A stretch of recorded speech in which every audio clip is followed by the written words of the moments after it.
हमारे यहाँ जब शादियाँ होती हैं तो स्त्रियाँ हल्दी, तेल वगैरह जिस कन्या की शादी होने वाली होती है उसको चढ़ाती हैं और वो कन्या माता गौरी का पूजन करने के लिए जाती है।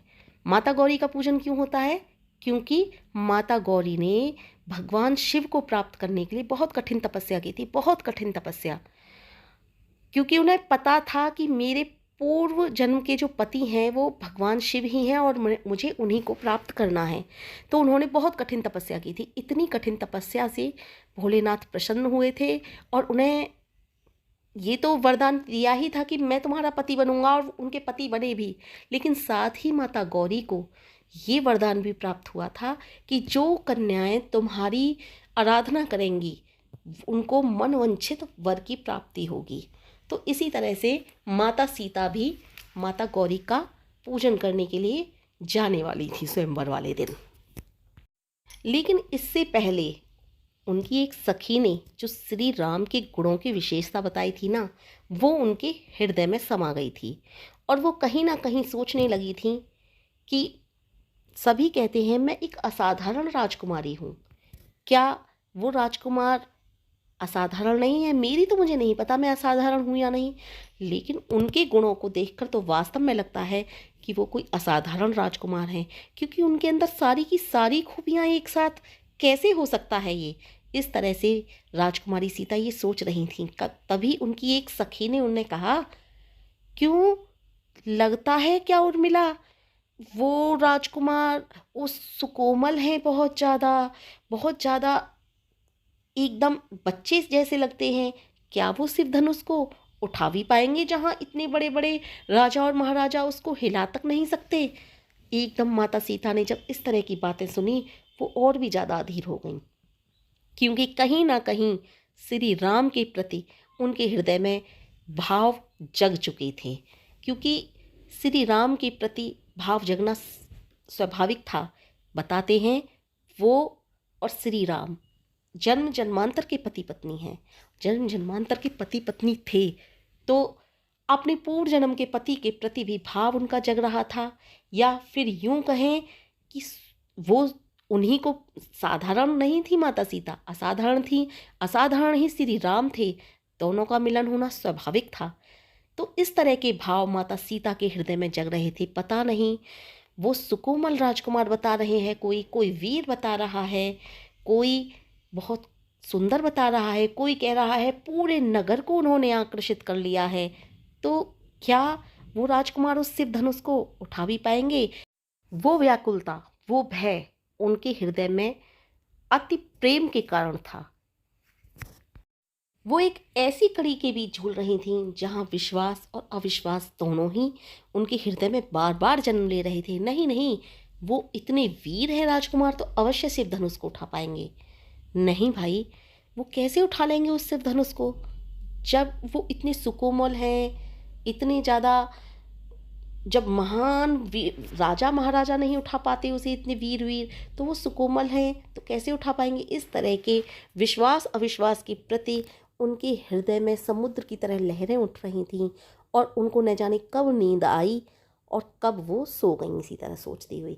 दूसरे दिन सुबह को उन्हें गौरी पूजन के लिए जाना था। गौरी पूजन के लिए तैयार हुई। माता ने उन्हें समझाया, माता गौरा ने की पूजा बहुत अच्छे से करना सीता, क्योंकि माता गौरा का आशीर्वाद यदि तुम्हें मिल गया तो तुम्हें तुम्हारे सुयोग्य वर मिलेगा, क्योंकि तुम एक अलौकिक हो। तुम में वो सब है जो आज की दौर की युवतियों में शायद नहीं होता। सीता, बहुत अच्छे से माँ गौरी का पूजन करना, ताकि वो प्रसन्न हो जाएं और ये स्वयंवर सफल हो जाए। इस तरह से माता ने उन्हें समझाया और माता सीता गौरी पूजन के लिए चली गईं। वो गौरी पूजन के लिए वहाँ पर गईं जहाँ पर माता गौरा का मंदिर था, और वहाँ पर एक बहुत सुंदर बाग था।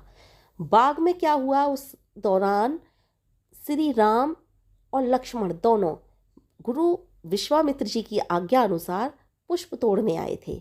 गुरु विश्वामित्र जी ने उन्हें आज्ञा दी थी, जाओ और मुझे कुछ पूजा पाठ करना है, उसके लिए मुझे कुछ पुष्प तोड़ करके लाओ। तो पुष्प तोड़ने के लिए ये एक अनायास ही था कि पुष्प तोड़ने के लिए उसी बाग में राम और लक्ष्मण भी आए हुए थे। वहाँ पर किसी सखी ने राम और लक्ष्मण को देख लिया था।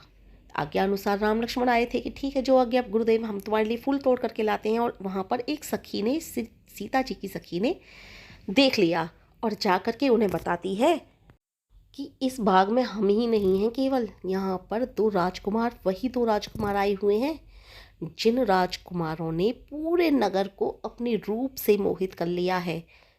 और वो राजकुमार पुष्प तोड़ने के लिए आए हैं। अपने गुरुदेव की आज्ञा अनुसार उनकी पूजा के लिए उन्हें पुष्प लेकर के जाने हैं।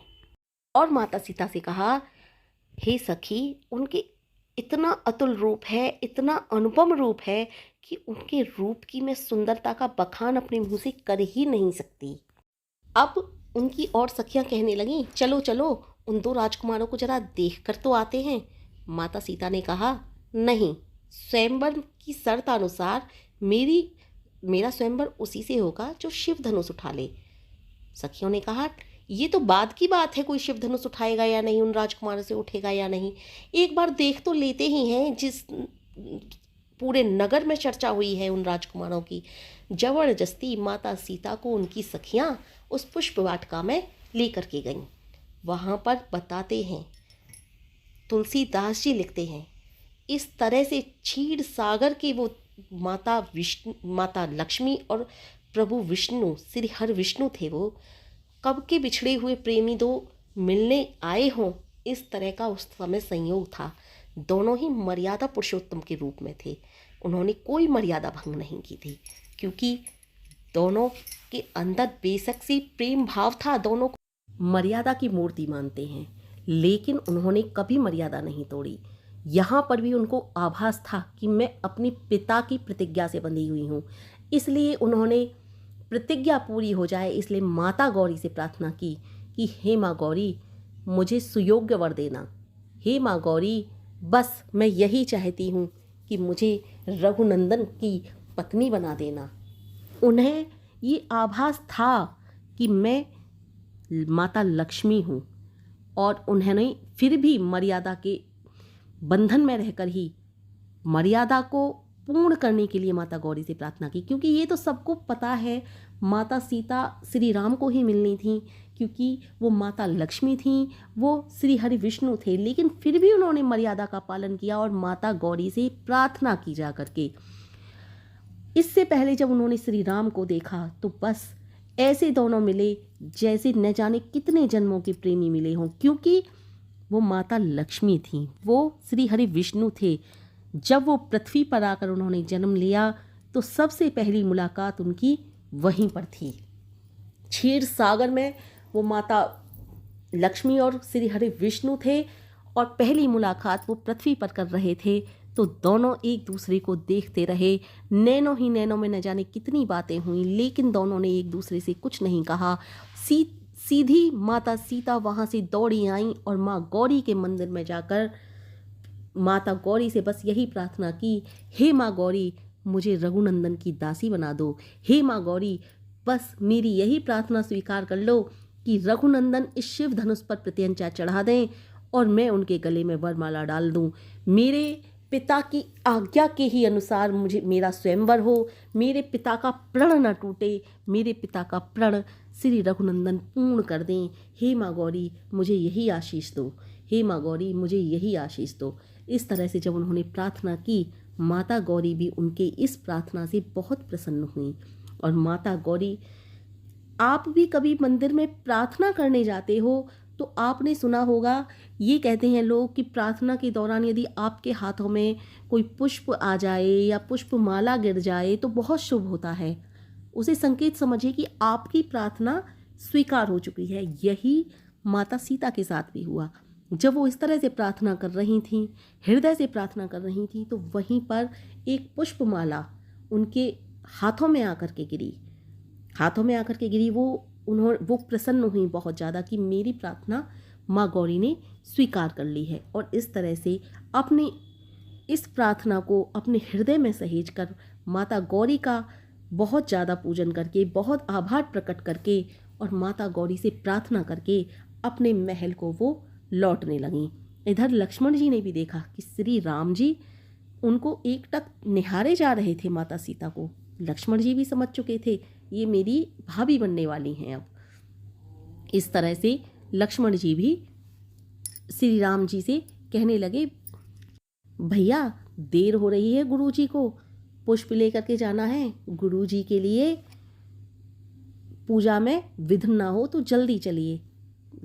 तब श्री राम को भी होश आया। इधर श्री राम भी पुष्प वाटिका से पुष्प लेकर के गुरुदेव के पास आए और गुरुदेव को पुष्प समर्पित किए। लेकिन माता सीता की वो छवि को भूल नहीं पा रहे थे, क्योंकि क्षीर सागर के बाद बहुत दिनों बाद देखा था माता सीता को उन्होंने। इस तरह से माता सीता और श्री राम दोनों ने एक दूसरे की मूर्ति को अपने हृदय में संजो लिया था, अपने हृदय में बैठा लिया था। दूसरे दिन स्वयंवर होना था, लेकिन रात हो रही थी। माता सीता प्रभु श्री राम की उस मनोहर छवि को भूल नहीं पा रही थी, तो श्री राम भी माता सीता की उस मनोहर छवि को नहीं भूल पा रहे थे। दोनों एक दूसरे के मनोहर छवि में खोए हुए थे।